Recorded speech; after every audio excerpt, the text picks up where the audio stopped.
Hi everyone! Welcome back again to Jenny in Paris.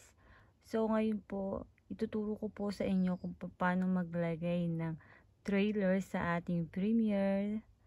So tara po, start na po natin siya guys. Punta po tayo sa studio, YouTube Studio. Yan, click po natin ang YouTube Studio. Then, punta po tayo sa content. Click po natin ang ating content. So, punta po tayo sa edit. Ito po ang aking premiere, guys. Yan. So, tayo sa edit.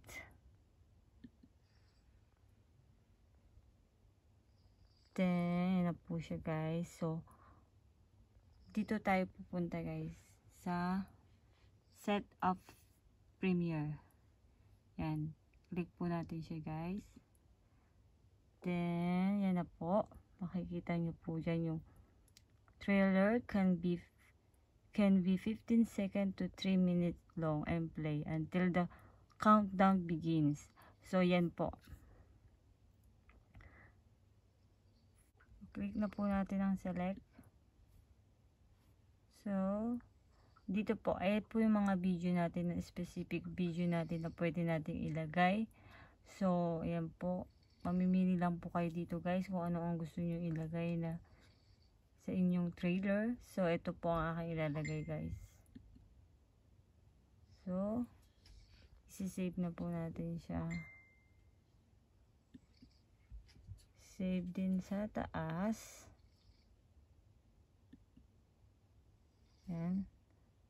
So, pupunta na po tayo sa channel natin. Kung check po natin doon guys.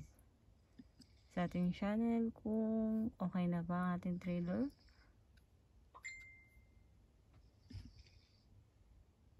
Ayan na po guys. Ayan na po siya. It's playing. Ayan guys. So, thank you everyone. Keep safe and God bless.